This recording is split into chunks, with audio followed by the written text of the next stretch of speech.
You are listening to the TV Obsessive podcast, brought to you by TVObsessive.com.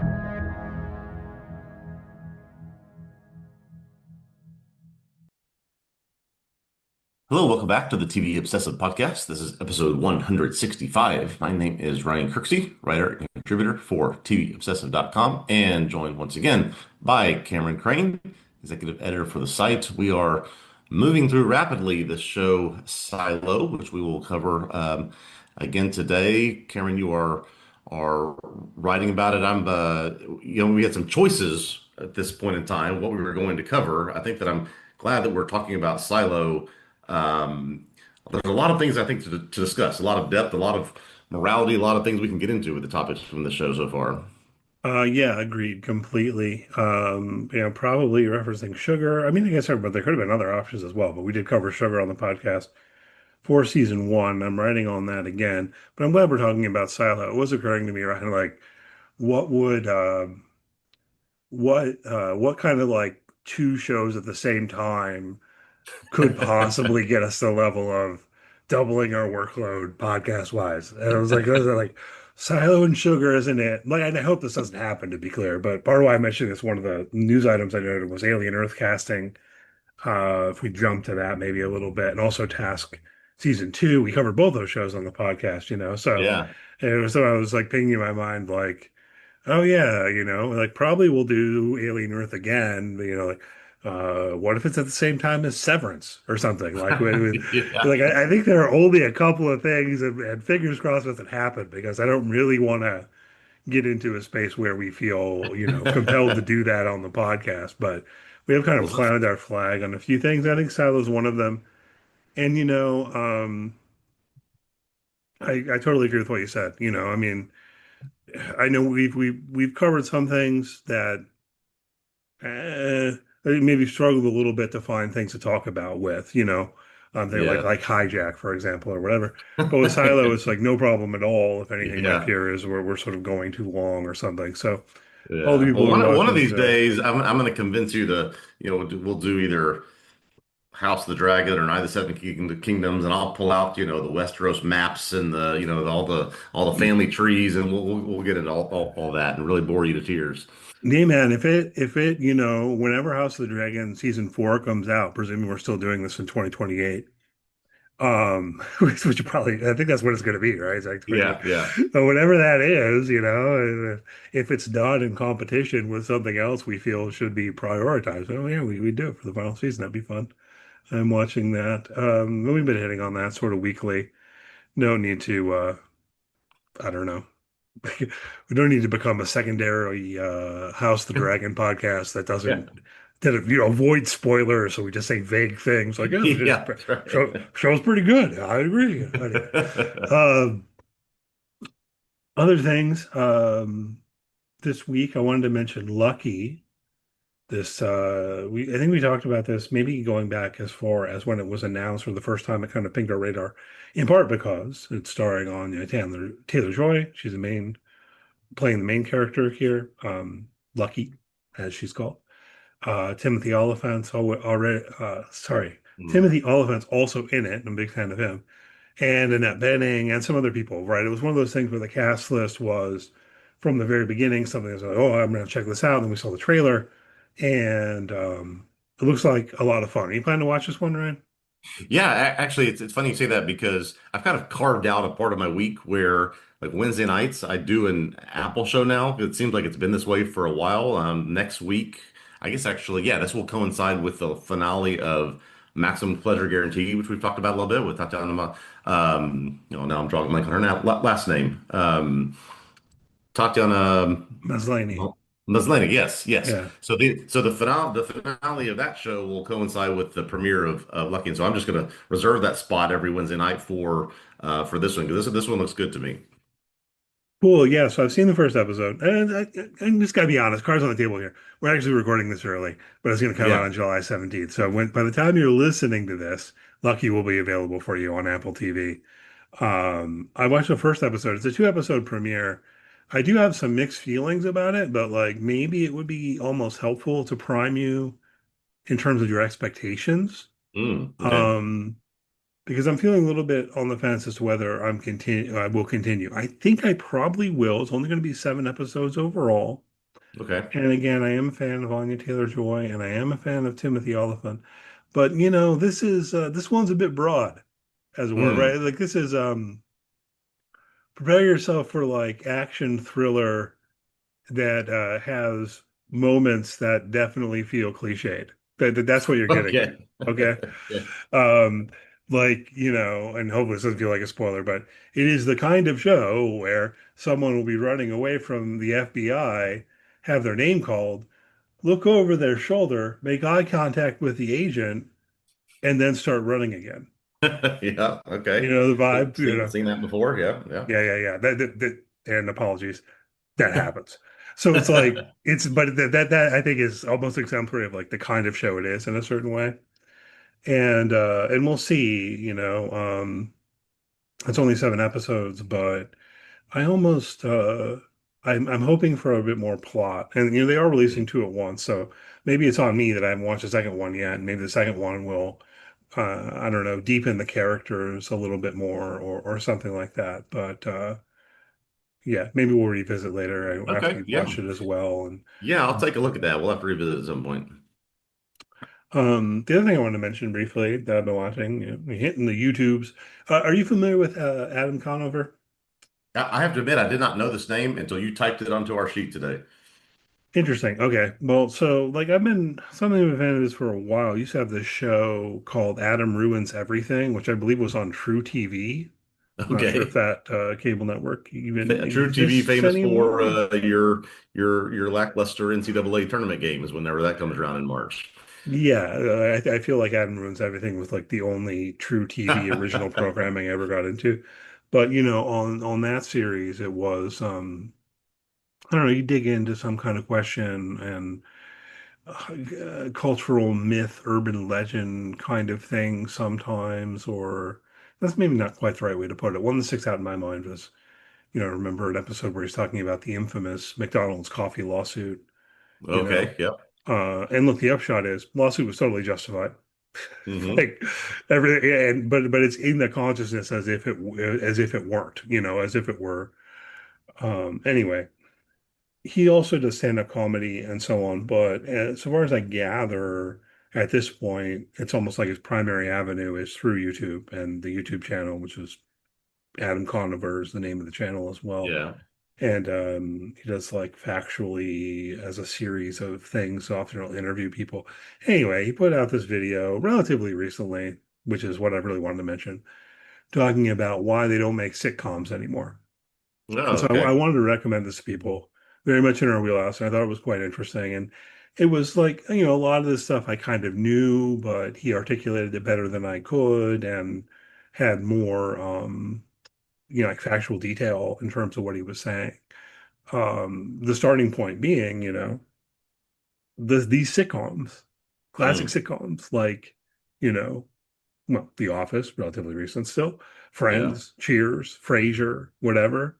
They just kill it on the streaming services. Big Bang Yeah. Right. Theory, you know, it's like you look at their data and they know this, of course, and they're just like, man, people really want to just like turn on and binge episodes of Hmm. Frasier or whatever, right? Yep. Yep. So why don't they make them anymore? And you could push back a little bit and say, oh, well, they make some, like, point at Abbott Elementary or something. And I think, Converse recognizing that. But what the video goes into is kind of digging into how in the background of it, it just has to do with shifts in the industry, which in part, largely are the fault of streaming, Yeah. lower Yeah. episode orders per season, moving production overseas, and various things. So I thought it was quite interesting video, and um, kind of wanted to recommend that. It's only like 15 minutes or something like that. Oh, okay. Okay. Um, Yeah, that sort of and stuff is interesting to me. Just the idea of, we're feels like we've been in this moment for a while. We're in this moment where certainly TV has shifted beyond what you and I grew up with. We've talked about this ad nauseum, but you just you go to any random October night for ABC, NBC, Fox, CBS. You're not going to find, for the most part, dramas, sitcoms. You're going to find game shows and reality shows and competition shows and things that are much cheaper to produce, things that can be done sort of on repeat. And yeah, just I mean, 24 episodes of a sitcom just doesn't seem to fit the books anymore. Well, and part of what I think is interesting is how, again, it's like I already knew this, at least in a nebulous sort of way, but the way you articulated in terms of really just what's going on in terms of the production. Because it used to be you'd have the sitcom with like as like a 24 episode order. It'd basically be on all year. Like they take a little Yeah, hiatus over Christmas and stuff like that. And often, they'd still be working on writing the later episodes of the season when the early episodes were going on. Um, the filming was often occurring in close proximity to the writer's room, potentially in yeah, like the same building and stuff yeah, like that. Often things being filmed before a live studio audience, right? And you get that kind of immediate feedback in terms of what gets a laugh. But even without that, if you do have a situation where you're still making the show while the show's airing, you can get some kind of feedback. And that all of that has meaningfully been undermined by kind of the new model that mm, streaming services will do with a shorter episode order, and they'll kind of it'll all be written beforehand, you know, and so on. And one of the things that was interesting that Conifer points out is that okay, so there are even if you're just thinking about comedy broadly, yeah, there are comedies, but one of the points he makes is that man, they tend to be structured more like dramas. So it's mm, like the situational comedy in particular, like he mentions an episode of News Radio that's all about Phil Hartman's character getting a cane. That's the whole episode. He gets a cane. That's it. Like that's the plot. You know what I mean? And that yeah, that even if you're thinking about the things that come to mind, maybe they're really, really good shows, but that they're yeah. structured more like dramas and getting into the structures behind that, within the industry. Anyway, I thought it was interesting. So wanted to I'm just recommend pulling that. it up while you say that because I remember having a similar thought. I'm trying to think if these are the right nominees. The nominees for comedy this year. It was like The Bear and Hacks and Abbott Elementary and Only Murders in the Building, Shrinking. And these are shows that certainly have very humorous aspects to them, and other like Only Murders in the Building and Shrinking you might actually classify as a comedy, but this is not a sit an audience down and do a multicam 22 episode like we used to. And every year the nominees for comedy were Friends or Cheers or name anything from the 80s and 90s, right? Yeah, and you just created a thought in my mind too. Like one of the things I feel like I kept saying when we were watching Widow's Bay was that I didn't care about the plot as much as, the setting and the characters and all of that. And I think that it's like symptomatic of this desire for the sitcom, which is Yeah. also part of what Conifer gets into in the video I'm mentioning, right? And yeah, like to me, if Widow's Bay were even more of a sitcom Hmm. and had longer seasons and it was just kind of like horror premise of the week, I'd be in. And I don't know if I'd Yeah. be more in than I am, but it has elements of that. You got me thinking about how there's a weird way in which it's almost more of a situational comedy than some of these other shows. And maybe Yeah. that's part of what fed into its popularity. We need the sitcoms. Hopefully we'll get them again sometime. Yeah.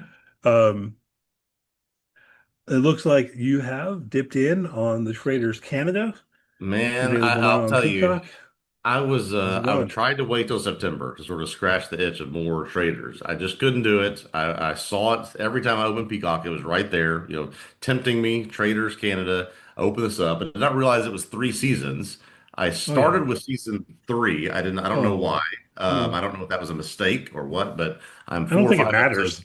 Yeah, I don't think it matters. Like, They're not building on anything, but 4 or 5 episodes into season three of Traders Canada. I like the fact that it's at a new locations. You sort of get this new context and new rooms and things, not just always sitting in the same places. Obviously the competitions and games are largely the same, but some different interesting twists and turns and unique things in this series. Although at least the season I'm watching, it is all reality stars and YouTubers and Big Brother and Survivor and people that have been on these kind of shows.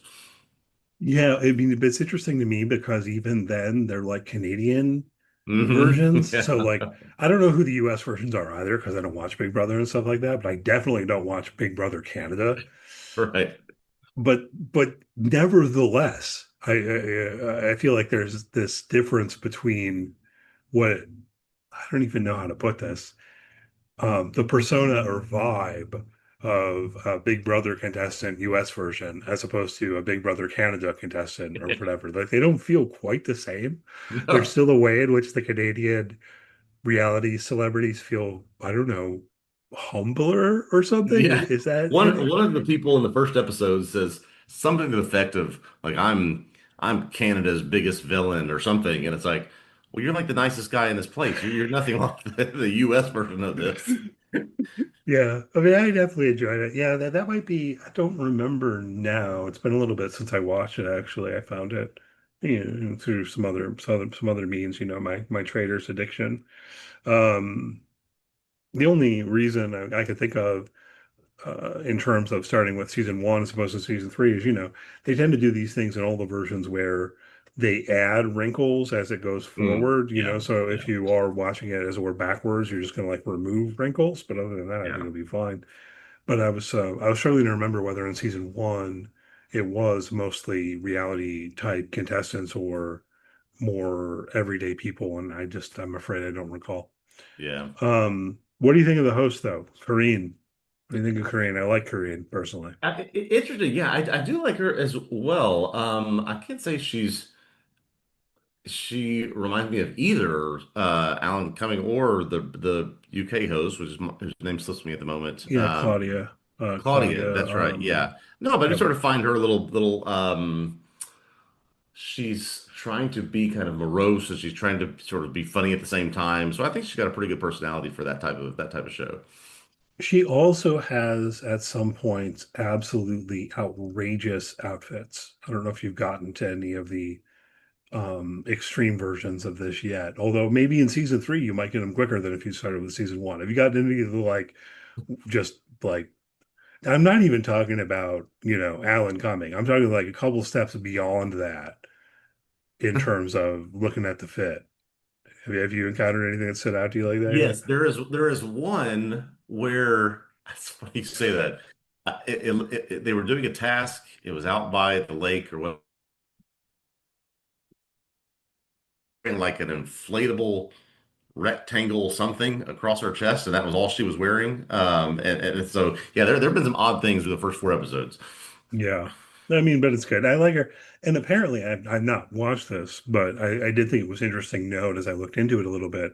There's also a French Canadian version of the Traders Oh, okay. in French Interesting. because Quebec and all of that.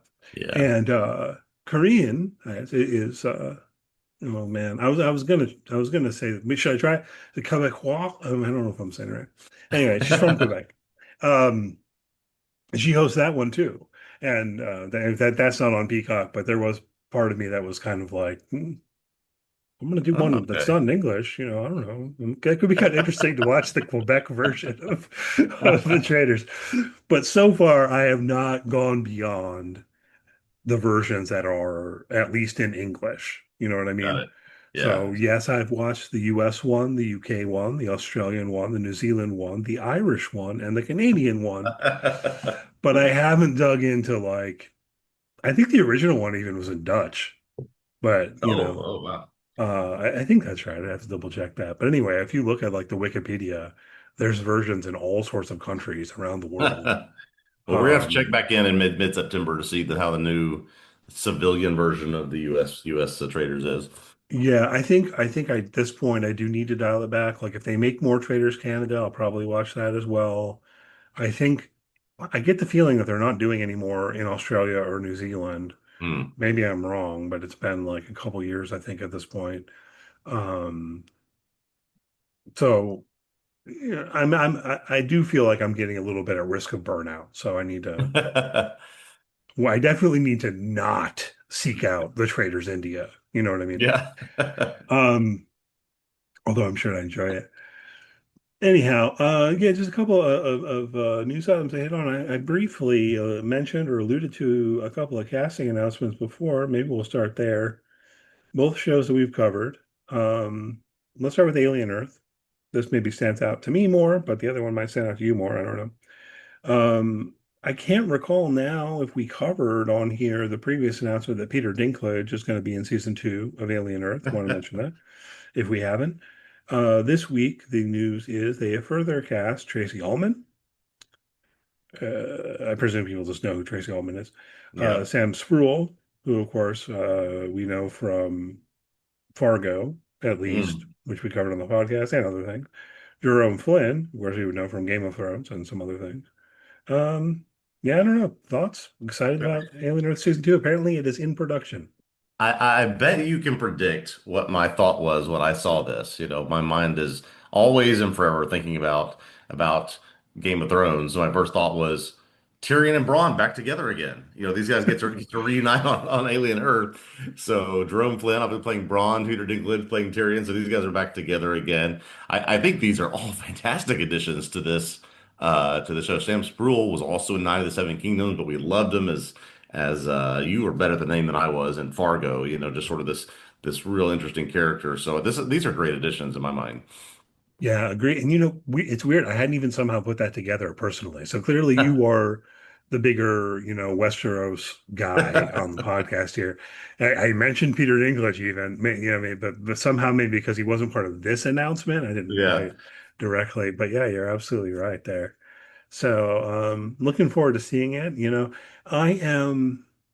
I started, mentally kind of speculating a little bit about what characters they might be. And of course, we have no idea. We have no idea what the Yeah. plot's even going to look like. But if you recall from Alien Earth season one, hopefully no one feels like this is a spoiler. But you recall in Alien Earth season one, we were told that the world was governed by, was it three or four I believe there are like three main trillionaires? companies. Yeah. Three main companies, yeah. And we only really had two of them. All right. Hmm. So if we were to presume that one of these people who has been cast so far, who has a recognizable name, if we were to presume that one of them is the trillionaire head of the third company, who would you wager on? That's We a don't know who great any of these people play at question. this point, to be clear. That's a great question. I will predict it's Tracy Ullman, although I might want it to be Sam Spruell. Okay. Tracy Ullman was my guess, but Yeah. I wouldn't be surprised if it's Peter Dinklage either. I Yeah, think that's that's true a too. definite Yeah. possibility. But again, like it kind of could be any of them, but I'm just guessing that they're going to introduce that third company in season two. It makes sense to me narratively. Yeah. And Yeah. then, so that's the immediate thing that came to mind. But who knows? Given how season one ended, definitely really curious to see where they go with that. The other casting announcement this week relates to Task. We talked about season one on the podcast. We also talked about the news that they'd renewed it for season two, which was potentially a little bit surprising as it had originally been billed as a limited series, but it was quite successful, as was Mayor of Easttown. Mm. And we've also hit on the fact that these are supposed to be, in the same diegetic world. And now they are making that more explicit, apparently. They have cast Julianne Nicholson to be in Task season two and play her character from Mayor of Easttown. Thoughts about this, Ryan? Yeah, this was interesting. We did speculate about this, or we wondered what would be, if any, crossover between these. But now I guess we're getting an Inglesby universe with the Mayor of Easttown and Task. We knew Task season two was coming. It was very, I think, much more up in the air that we would get another Mayor of Easttown season. And right now, there is no confirmation we're getting another Mayor of Easttown season, but certainly to cross over these casts, which might be two of the more interesting, dynamic, and sort of depth-filled cast that HBO's had on any sort of drama in the last 5 years. I think these are all to me fantastic. We obviously most recently seen Julianne Nicholson in Paradise. She's played an interesting character there. But to be able to revisit some of these characters, this is, I mean, kind of inspired me to go back and rewatch this because I remember her character, but I need some more context with who she was. What her relationship with Kate Winslet's character. I just will be nothing but a big fan of these two shows crossing over. Yeah, same. Might be a good idea to go back to Mayor of Easttown and refresh Yeah. our memories and all of that. And no news as of yet as to exactly when we're getting Task Season 2. There was also no news, if I didn't say, about when we're going to get Alien Earth Season 2. Yeah. That's in production. I mean, Task must be moving along as well if they're at least doing the casting and so on. So, if I had to guess, maybe we'll get both of them next year, something Yeah. like Seems reasonable. that. Yep. Yeah. Oh man, you mentioned Paradise. Hopefully we get Paradise next year too. It's at least that there's only a handful of shows who are really hitting it on the like yearly release, and it's gotten to where that almost feels like it's quick. Yeah, But that's man, like right. that used to be everything, and realizing like between Task season 1 and season 2, probably a couple years. Between Alien season 1 and season 2, probably a couple years. And like that just sort of feels normal at this point, which is unfortunate. Actually, Silo's been pretty good in Yeah. terms of getting seasons out every year as well. So we got that going for us. Before we get to this week's episode of Silo, though, one other thing I wanted to mention, um, which actually I had on our show sheet last week, and we talked about so much other stuff, we kind of neglected it. So it's relatively old news if you're paying attention at this point in terms of when it was announced. I'm still interested, but I don't know. I don't know if you watched the teaser here. Anyway, I should get to it in terms of what I'm talking about. This is a series that's set to come from Prime Video called The Greatest about Muhammad Ali. And I'll be honest here, Ryan, it is the subject matter that intrigues me the most, although the cast looks good and all that kind of stuff. I don't know, thoughts here? Did you watch the teaser? I did. What do you mean by the subject matter intrigues you the most? Just Muhammad Ali. Okay, okay. Yeah, I Yeah. was thinking this in terms of you're looking at what phase of his life will this focus on. I have recently rewatched the movie Ali, and so I'm wondering, will there be much? Obviously, they can expand in terms of detail and depth with a miniseries for this show. I'll be honest though, I've actually for some time been looking for a really good Muhammad Ali documentary, Yeah. and I've never found one. And so I don't know if this will necessarily scratch that itch, but it looks interesting. It looks well done. And yeah, I love to learn about Muhammad Ali. So in the absence of some sort of really well done documentary, I'll probably check this out. Yeah. My fear is from the teaser felt a little bit like a commercial that they'll put on Mm, during football. Do you know what yeah, commercial I'm talking yeah, about? I guess it just has him like saying this stuff in the mirror over and over again about he's going to be the yeah, greatest of all time. And yeah, I am. So that gives me the impression it's probably going to focus more on his early life. But I don't know, and maybe there'll be time jumps or who knows, right? We're really not getting a lot in this teaser at all. I think that Muhammad Ali is just really interesting figure historically, and I would agree with you. I'd love a documentary that went into some more yeah, depth and maybe also got into stuff later in his life after he was done yeah. boxing and all of that kind of stuff. And hopefully we might get something like that at some point Yeah. here. And if anybody knows if that exists out there, please give us ideas. It's not like I've spent months and months searching for one, but I'd love to find one if that exists. Yeah, I'm not aware of the top of my head either. There might be something out there, but I kind of don't think so. And maybe there are reasons for that. Like Yeah. maybe Muhammad Ali wasn't a fan of the idea, for Yeah. example, and Yeah. then his people continue to not be a fan of the idea. And it's like to really do what we want to do, you'd probably want that kind of collaboration, right? Like you saw, for example, with the Mel Brooks documentary, Yeah. 9-year-old man, which was really striking because like Mel Brooks is in it. He's 100 now, so Yeah. they've got to make a sequel in the quest for more money. Um, but on the other end of the spectrum, you have that Prince documentary that got canned, that will Mm, just like never see the light of day whatsoever because the that's right. Prince estate objected to it. And so all I've got to go on is like what Pablo Torre had to say about it because he managed to see it at one point. So I don't know. I don't know if Muhammad Ali's life is as controversial as Prince's, Yeah. but maybe there's some things, somewhat similar going on in the background there Yeah. that keep us from getting the kind of documentary you and I would both really like. But maybe at some point. In the meantime, we can check this out. It comes in November 4th. And I don't know. I'm intrigued, Hmm. but and I think Michael B. Jordan's behind the scenes as executive producer or something. I don't know how involved he is. I noticed in the teaser Giovanni Ribisi's in there. I guess he's not a big enough Yeah. name for people to be noting prominently, and at this point, Yeah. I was kind of like Giovanni Ribisi. That's a name from the Um, past. Yeah. but yeah, it might be probably worth checking out at the very least. And if they release even longer trailer, I'll be Mm, curious to see because this brief teaser, yeah. very very little in there to pass any kind of judgment on, really.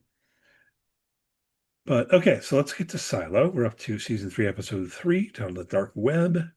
As always, supposedly on the table for everything in Silo up through this episode. No spoilers from the books, I promise you on that. But spoilers again through everything through season 3, episode 3 that we've seen on our TV screens. Those will be on the table. We'll put a little bit of music in here and be back with you in right around 10 seconds.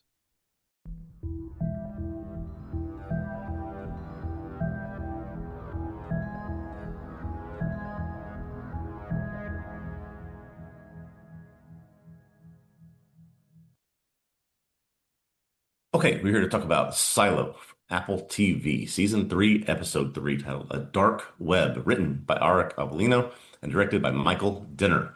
Daniel attends a memorial service for Charlotte's co-pilot, where the pilot's father tells Daniel he has been told not to look into his son's death, but that there might be recordings of what happened somewhere out on the internet. Helen and Daniel track down Steve, who has recordings of the Iran mission that were located on the dark web, so they try to meet with him to get that information. They then learn of a recording of what happened to Charlotte's plane specifically, and it apparently contains some kind of pretty horrific information. When they go back later to try to get the tape, they find his place destroyed and that tape missing.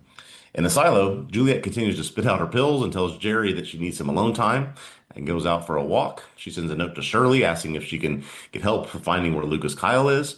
And while out, she first confronts Kathleen about Lucas's whereabouts, but gets no information because everyone thinks he is dead.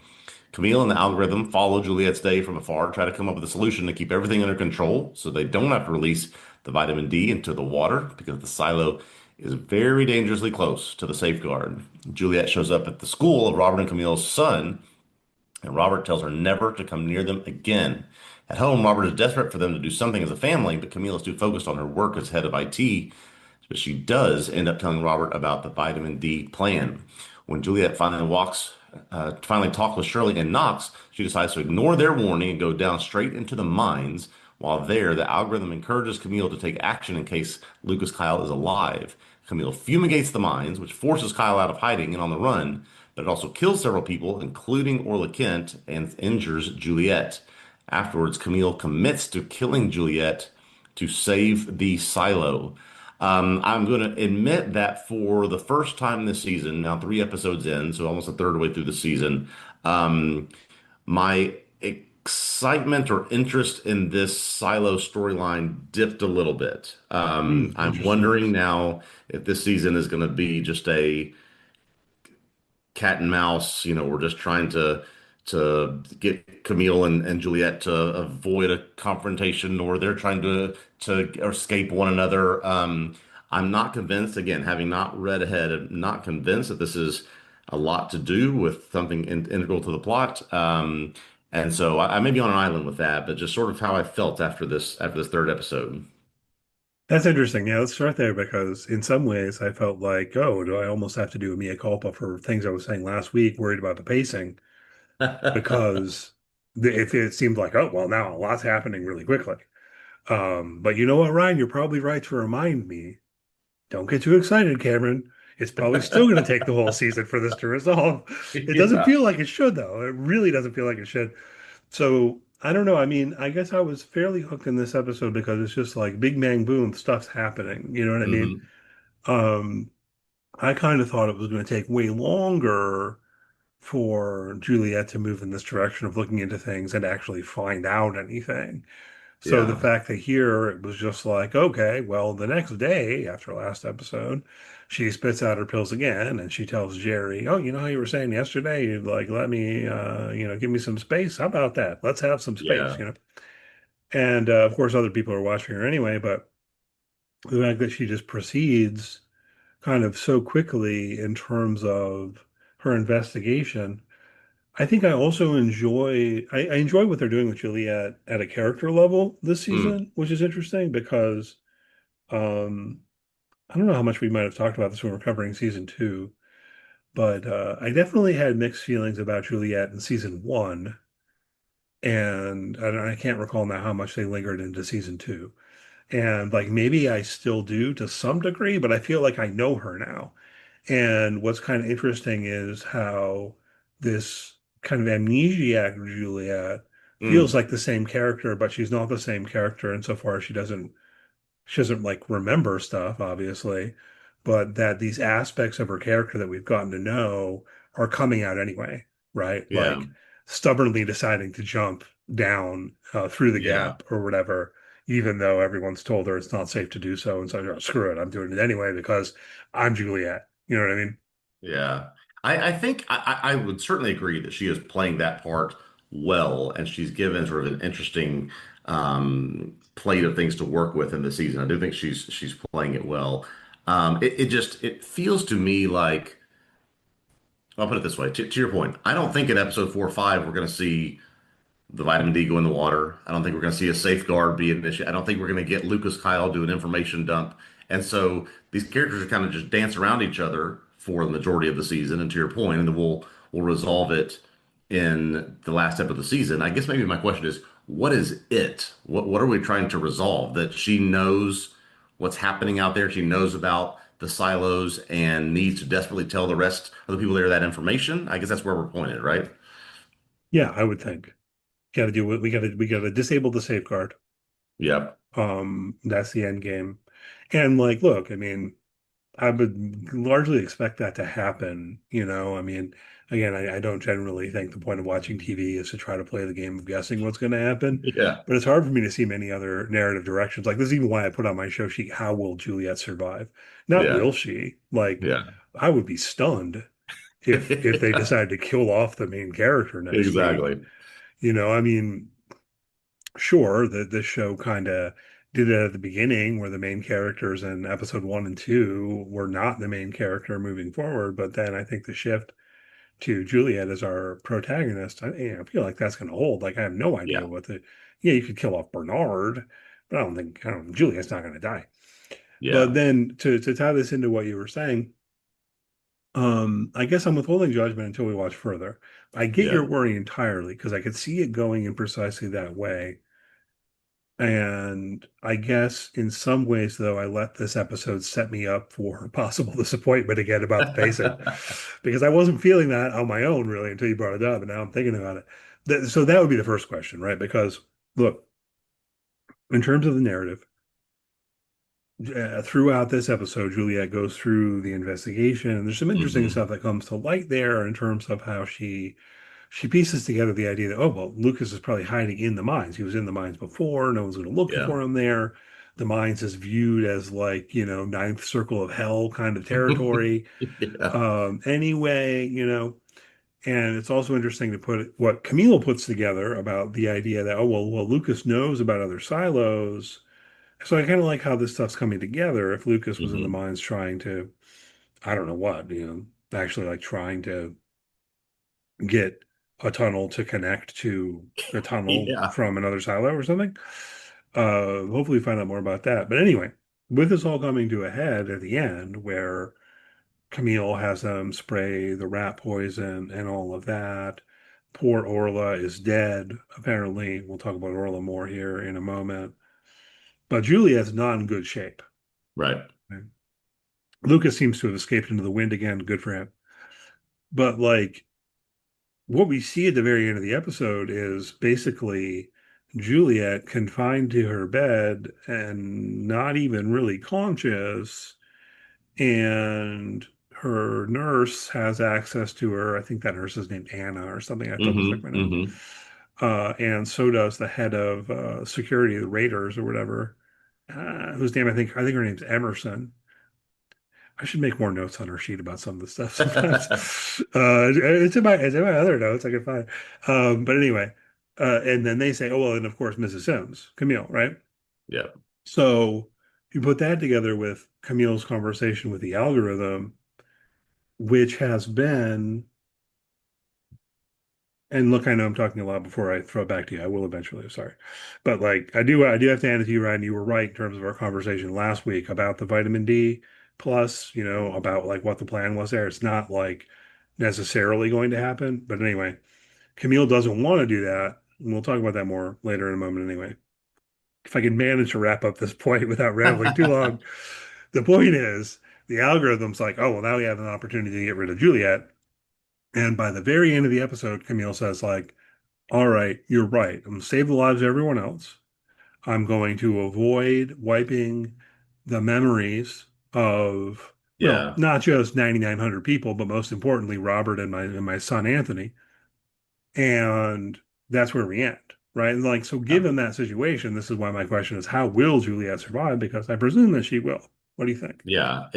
She will, you would imagine in an easier way recover from the fumigation. That doesn't seem like to be much the issue. But now the issue is how does she survive long term if Camille does have this intention to eliminate her in order to save her family and save the silo, save the safeguard from happening. I would throw.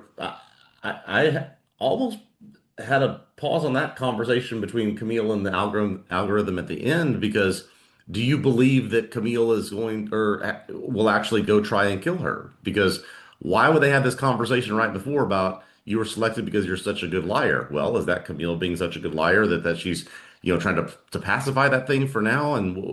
But then we talk about how much she admired her. What do you think her real intentions are with Juliet? She's clearly, you're right. She's not going to go kill her in the next episode. So whether she wants to or not, what do you think are her intentions? Okay, so that's an interesting possibility. Yeah, and you're putting a point on my question in another way, right? Which is the way that the episode concludes, it feels like Camille saying, all right, I'm going to go smother with a pillow right now. Yeah, And like with the situation, the state Juliet's in, I think she could. Or yeah, or even like she doesn't have to do it herself. You know what I mean? She'd be like, hey, Nurse yeah, Anna, smother Juliet with a pillow. And I'd be like, yeah, okay, ma'am. You know? Um, so presuming that's not going to happen, I guess that is one possibility we should think about that Camille is prevaricating a little bit in that conversation with the algorithm, and that she's actually going to what? I mean, go to Juliet and have a conversation with her, where yeah. through that conversation it comes out that Juliet knows how to turn off the safeguard, that Juliet's remembered that now by this point. Yeah, Um, that would be yeah, that I that would guess be a that's a leap, I think. possibility. Yeah, Yeah, that feels almost a little it feels too. to jump to that, to jump to the things she's getting all these, we've talked about this last time, all these little pings and flashbacks and bursts of memory. She's got nothing about the safeguard and nothing about 17 and nothing about Solo.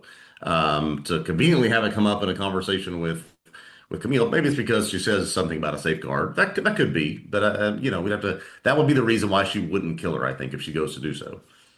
Yeah, so I agree. That would feel almost a little bit too direct or too much of a jump immediately. So like maybe that'll happen later. Maybe that'll happen in episode 9 or 10.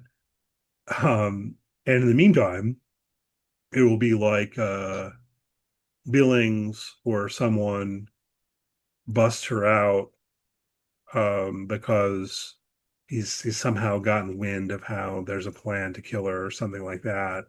And she goes and hides with the outsiders and learns more information or whatever, and then maybe that does give us the situation where your worry comes to fruition that for the next 6 episodes are just kind of like dicking around in back rooms talking or whatever. Yeah, I mean, it certainly could go there. I don't anticipate that will happen. I anticipate that there will be some pretty intensive things that happen in terms of either changing allegiances. I'm thinking as we're talking here about maybe the point of talking about how good a liar Camille is that she does go and has something happen with Juliet. She flips in some way, but now she has to keep lying to the algorithm about what she's doing or why she's not killing Juliet and all of that. And so you're sort of hidden motives or hidden intentions there. So I think Yeah. as long as we sort of keep the dynamic moving towards you're not really sure who's on what side, who's doing what, who's in in what camp. We got all these different groups of people, which I do find compelling, right? The outsiders, the people on Camille's side, Juliet's um, public facing and in the shadow, people that support her. So there's kind of some interesting dynamics there. I do hope that stuff continues. Yeah, no, I want to put a point on something you just put me in mind of, and I don't know if I'd quite thought it through even for myself before right now. But thinking about the algorithm, it does seem, these scenes where, it's talking with Camille and everything, they're not my favorite scenes in the show by any means.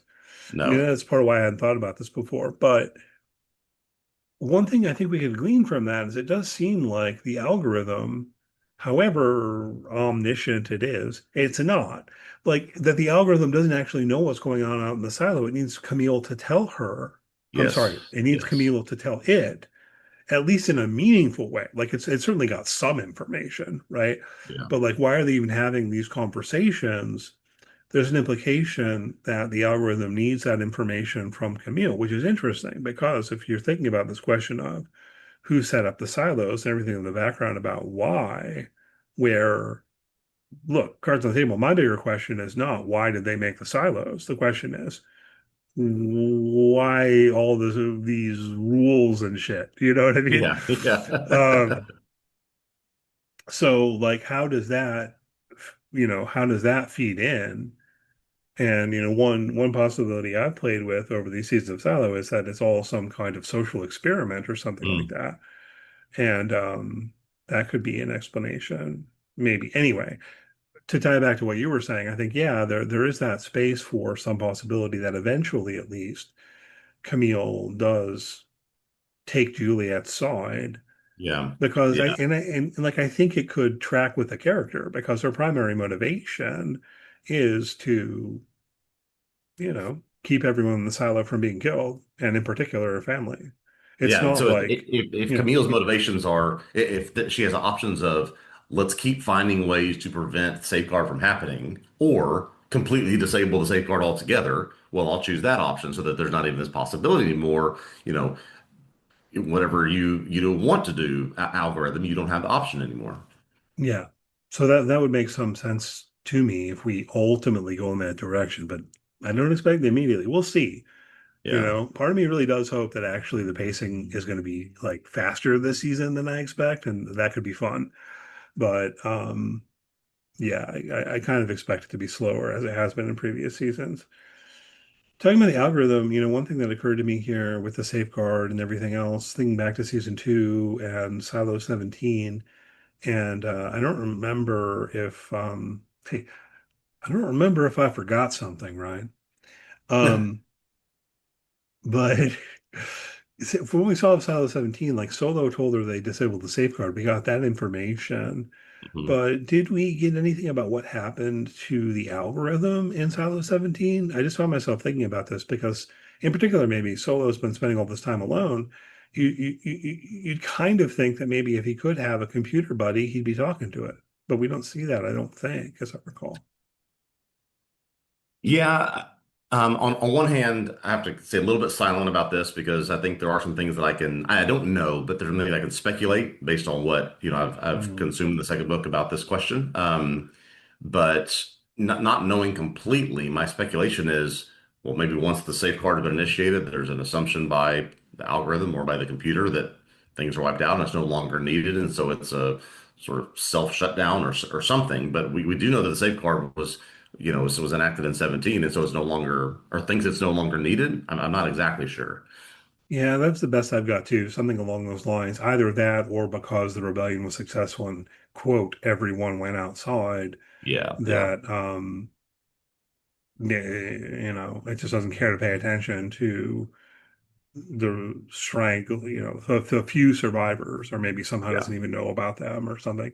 That's the best yeah. I guess I got, but it was a question I thought was worth mentioning, at least as it occurred to me as I'm wondering about what is all going on and why and the details and so on.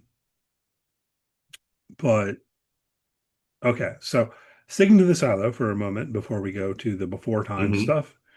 What else do we have here? You mentioned, okay, the Pez dispenser makes an appearance, right? Sims's Yeah, son we've now has moved into that. this is Chekhov's pet dispenser at this point. I mean, we this clearly has a role into play somehow, some way. We've now seen it or had it referenced in about four straight episodes.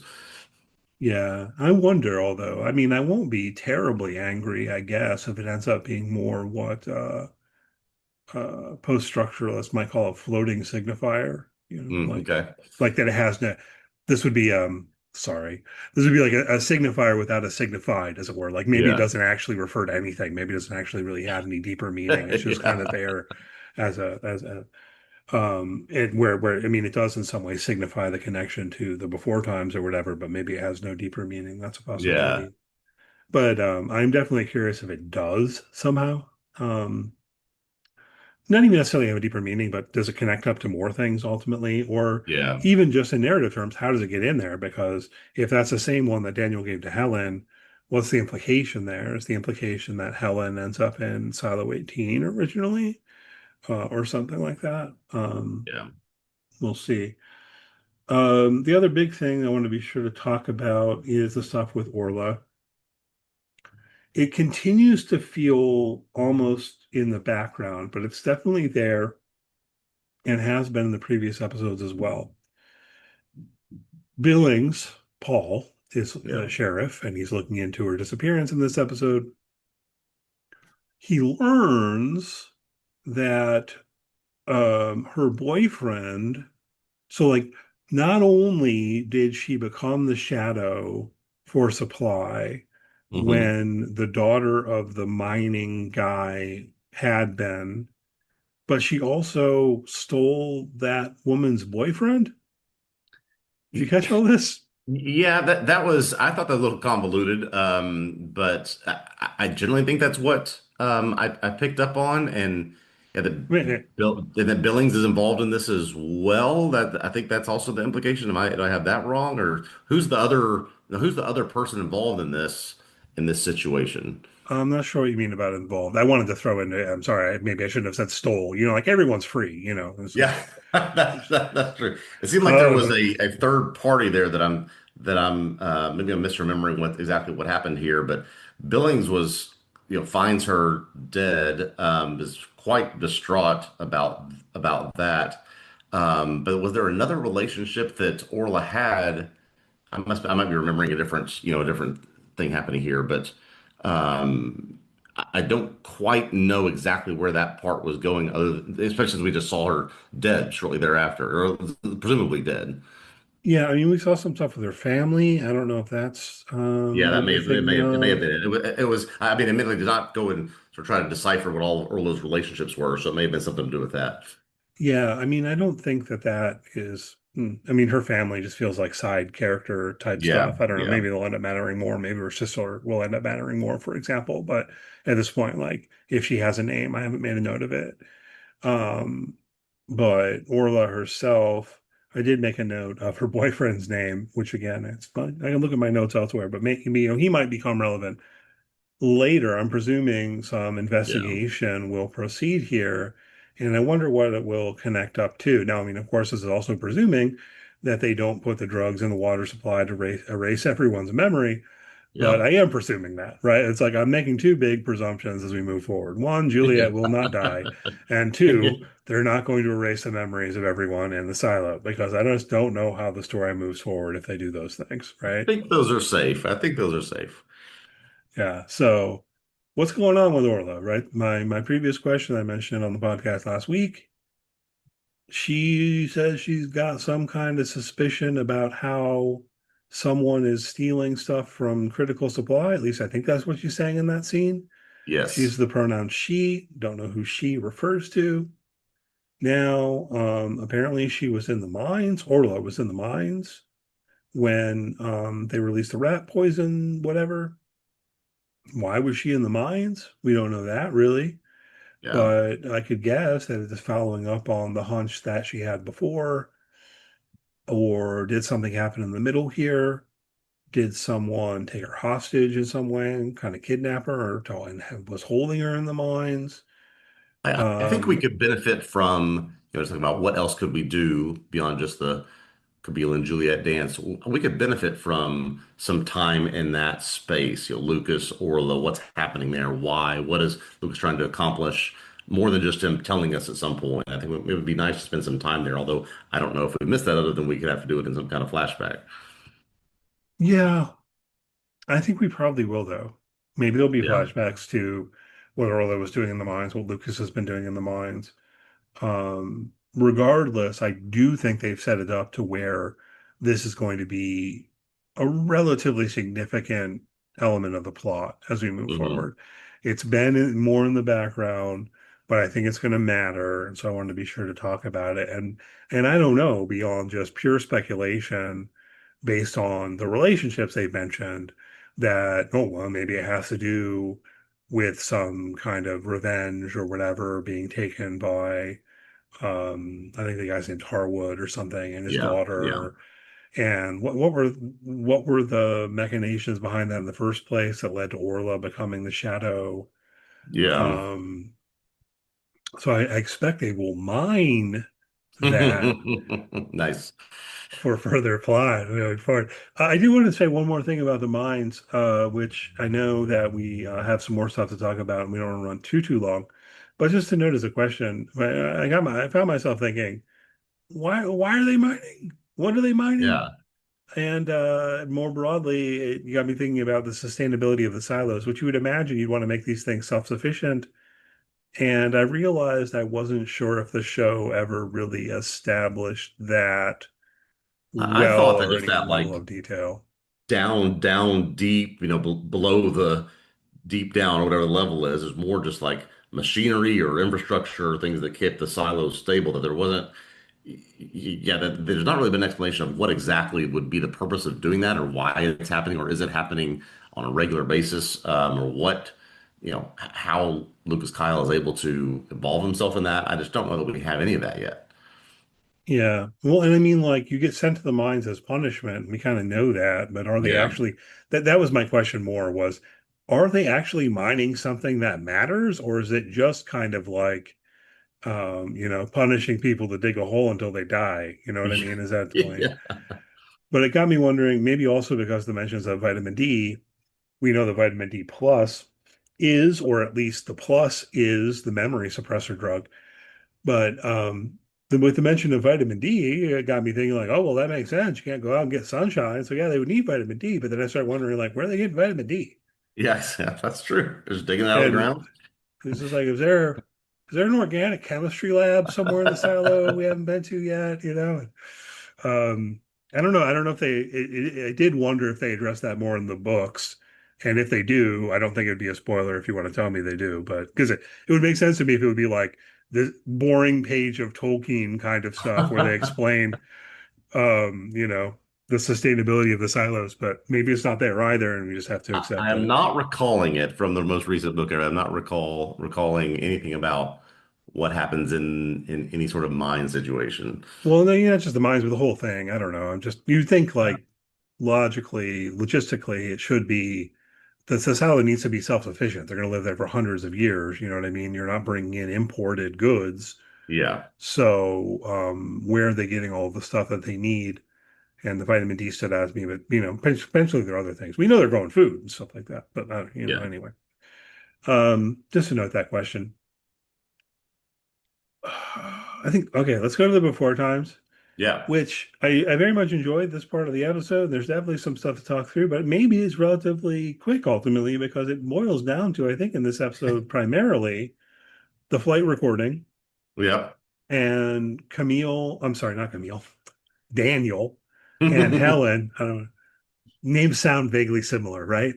Uh, Daniel and Helen going to see this guy whose name is probably not Steve in Right. order to hear the flight recording, and that's kind of the gist of it. There's maybe a couple other things in the margin, but land over to you. Thoughts about what's going on here in this timeline? Yeah, yeah, I just thought this was a very straightforward, almost just like a, mini breaks for what was happening in the silo.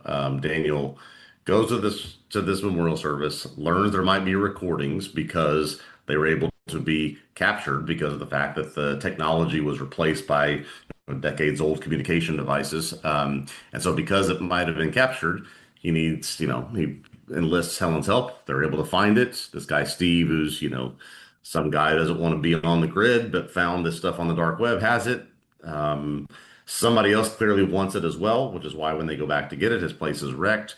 So yeah, just very much with perhaps two distinct questions we need to talk about. A pretty straightforward, mission. We're going from A to B, and they solve it, but then they've lost the thing that they're looking for. So yeah, not too much other detail beyond that, frankly.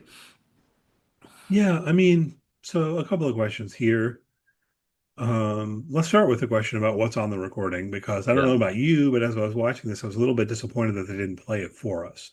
I agree. Now, I have a guess here, but what do you think in terms of what's You on that recording? you have a guess on what's on the recording about Charlotte's plane? Yeah, Okay. Um, it's not Boy, a. Go ahead. no, I was thinking because this is just, it was more of they're hearing sounds of people dying, crashing, but no, I think there must be something more than that if I think about it. And now I put sort of finger to if it's just her plane specifically, what happened to her? Boy, I don't know what that might have been. Yeah, I know neither. My guess really is that what they heard is what we saw in episode one. Um, Okay.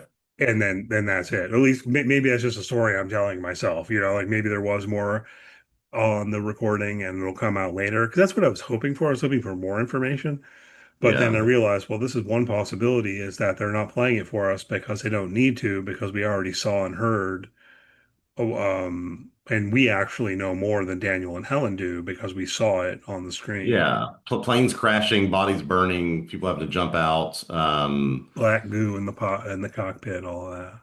Yeah, yeah. Is anyone describing or stating what they are seeing and what it is doing? I mean, we have to come back to that mystery of what is that goo eventually, and so maybe there's some evidence there. That's why the people want it so badly. Yeah, I don't know. Yeah, I mean, I recall they're talking back and forth, and you said co-pilot in the summary, by the way, and I did realize we talked about it Oh, before. Like, there's another little nitpick, actually. Sorry, I didn't notice it before we started recording, but they're in separate planes, right? So it was one of that's the other right. That's pilots on the right. mission. But we hear them talking to each other on their comms back in episode one, um, about how there's this weird cloud and the altitude of it or whatever. Hmm. And then I think they make some comments about the goo being inside their cockpits. I don't remember exactly what they're like exactly. Um, but everything going to hell pretty quickly, and we see planes catch on fire and everything. So like I'm actually more curious about how Charlotte even survived and what happened to her immediately after. And I don't know if that would be on the flight recording, but at least for the moment, I'm imagining what Daniel and Helen heard was, the panic, the screaming, the terror, and then some of those other details as well would probably be sufficient in order to explain the reaction, is what I'm Yeah, thinking. yeah. I think you're right. I, I do wish. I do wish we had heard it. They made such a Yeah. big deal about how you don't want to listen to this. Okay, maybe at some point we will, but that just, really, obviously, maybe wanted to hear it a lot more. Yeah, it's an interesting narrative choice, and maybe my deflationary interpretation is wrong, and there is something further there that's really going to be shocking Yeah, or whatever. And I guess I kind of hope so, but then yeah, another part of me feels like, well, if there is, why didn't they just give it to us now? Like, come on, yeah, you exactly. know? Um, a couple other things I want to mention here. This guy, quote unquote, Steve, wants to copy Daniel's congressional badge. And I forgot to do more research about what. I don't know. I guess I wasn't even aware that representatives in the House had badges, but I guess it would be like, what, to enter the building or something? Like, I don't know what these Yeah, things he wants, do. I don't know why this guy would want access to that building, but that seems to be what it is. Let me have your badge so I can duplicate it in some way. Yeah, that's kind of a big thing to give up. Yeah, it is. Although, I don't know, maybe if you're Daniel, he knows enough to say, well, like, okay, well, then I guess later I'll go and try to figure out how to get a replacement one so that that copy will no longer work or Yeah. something. Maybe he's telling himself that kind of story. Regardless, when they turn around and decide, no, we need to get that tape, people need to know. And I think he means like the people when he talks about the people he works for, and says, I don't mean the creeps in the dark rooms or whatever. Um, but when they get there, the place has been tossed, it's trashed. Steve is gone. Yeah. Um, and again, have a guess about who did this, but what do you think? Is it related to this other question I have, which is who's this other mystery guy that we don't, we have no idea who he is. He just keeps popping up in random places at the same time as Daniel and Helen. I think it has to be related to that. Yeah, I think it absolutely has to be related to that. And the broad answer would be, the government, the deep state, whatever terms you want to use, those muckety mucks in power, Yeah. like they got Helen fired. You think that they aren't tracking Helen and Daniel? You think they don't know where Yeah. they're going? Exactly. Um, no, I mean, they've got eyes on them. Charlotte was right to be paranoid, at least along these lines, although that still kind of bothers me. I don't even know if I mentioned this a couple weeks ago, but that whole first time we meet Charlotte where she's super paranoid and it's like, Yeah. Yeah. Then you met your brother on a bench in a park and didn't tell him anything? Anyway, they are doing something here, right? Trying to find information from the dark web and everything. So yeah, that's my presumption. That, those powers that be Yeah. then moved in, ransacked the place and took Steve and either took that tape or destroyed it. Yeah. Probably they took it. I don't know. And yeah, we'll see where we go from there. Any further thoughts about the guy that keeps showing up, as you put it? It's interesting in my, because I'm writing about the show too. In particular, I'm taking notes as I Yeah. watch it, and I was looking at it as we were preparing for the podcast, and my note just said like gray-haired guy keeps showing up in background, or something like this, Yeah, exactly. at a particular moment. She goes, this is the same guy keeps showing up. Who's that guy? Yeah. And I'm pretty sure there is an answer if we looked at a cast list, but I'm not going to do that. Yeah. He will become more a part of the narrative at some point here. I am Yeah. confident. Yeah. Certainly. Any more thoughts on? I think it must be, and I'll use this as a moment to say, and this is not any kind of spoiler or anything. We're pretty far away from what happens in the book in this timeline. A Interesting. lot of this is a sort of just creative measures here that we're taking. I think that with some characters that we have seen and some that we haven't, it can circle back to where we need to go. But I'll be interested to see how it happens. We're sort of out in the waters of things that are not really in the text. So I'm curious to see where it goes. Interesting. Yeah. To this point, I'm just kind of viewing whoever this old guy is as analogous to like the cigarette smoking man in the Yeah. X-Files or something at this point. He's not smoking cigarettes, but he could be. Narratively, it would work. He's only not Right. smoking cigarettes because it's 2026. You know what I mean? Um, but let's see. Yeah, I mean, I don't even know. I remain really curious again, not just about how all this leads to the creation of the silos and why.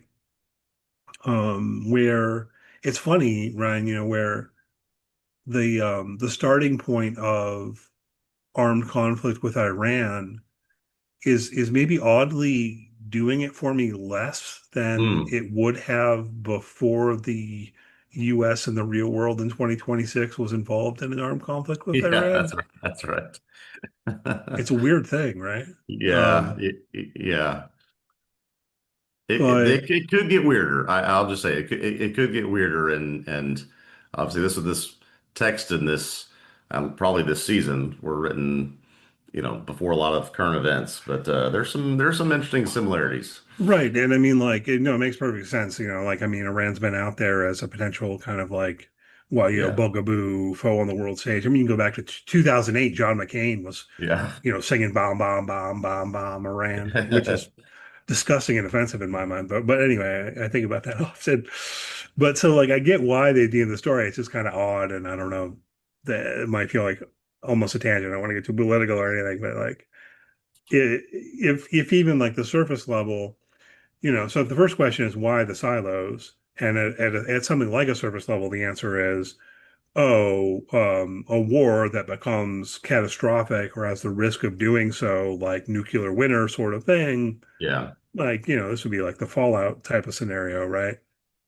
Um, that's not really what I'm most curious about. So I'm hoping we get some more answers to, okay, but like, why exactly this? Why exactly this sort of political structure within the silos?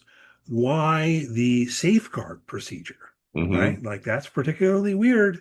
The silos aren't allowed to know about one another. I'd at least already inferred that. Algorithm makes Yeah. it explicit in this episode to Camille that for one silo to learn about the existence of another, that would trigger the safeguard immediately. Yeah. Why? What's all of this about? You know? I think if we circle back to some of the things that some of the question or answers to these questions that are in the book, there's some very interesting places that it can go and some very, I think, satisfactory answers to what you're wanting to know. We'll see.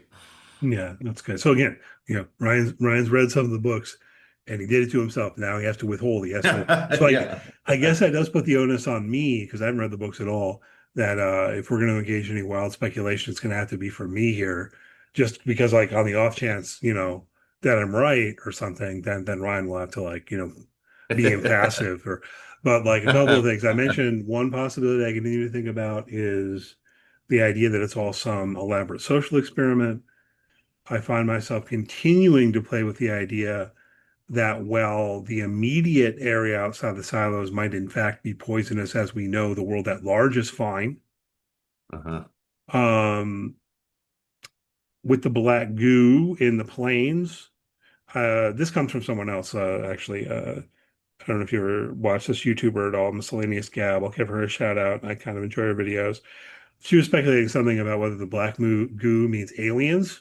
I don't know. I don't really think so, but I guess it's possible. Black goo often means aliens. Yeah. Yeah. Um, it continues to stick in my mind that when we talk about a silo, it's usually a term that we use to refer to a place where you store food. Are the people in the silo food somehow? Mhm. Is a question that is still on my mind. Food for whom? Zombie cannibals? All interesting theories. All Extraterrestrials? interesting theories. See, I don't. Yeah, I do it more as questions than theories. I know some people like spin out Yeah. more elaborate theories, but like I do that to some degree. But my approach tends to be like spinning out. I've looked. It's, Yeah. it's interesting over the years. I'll do this on other shows I write about, and sometimes I look back at them in the middle of something where I like spin out some series of questions into a theory Yeah. of Yeah. sorts. Yeah. And like at this point, I'm looking back and I'm like, well, that was completely off base. So, but it's fun. It's part of the fun here. Yeah. Let's see. Anything else we need to hit on in this one before we wrap up? I think we've about covered it. This was good. Yeah, so far so good. We're on to episode 4 next week. Hopefully you'll join us. In the meantime, please do check out TVObscast.com. You can find written work on all sorts of TV shows there. I'm writing on this season of South. I'm going to read my recaps. Ryan is writing on House of the Dragon at the moment, week to week. I'm also writing on Sugar. We also have covers right now on Cape Fear. What else? Rick and Morty. And, we also have some stuff hitting on older TV. We mix in and all that kind of stuff. So do check out the website. You want to follow us on social media. If you search for TV Obsessive, you should find us pretty much wherever you're doing the social medias. Blue Sky, for what it's worth, is the one where we're probably going to be the most active, I think, moving forward. But, regardless, we're still on the other ones. And yeah, thanks as always for listening. If you enjoy the podcast, please do leave us a good rating, review, all the good stuff. If you're on YouTube, hit the thumbs up. Please subscribe to our YouTube channel and greatly appreciate it. And we'll be back next week, continuing to talk about Silo. All right. We will see you then.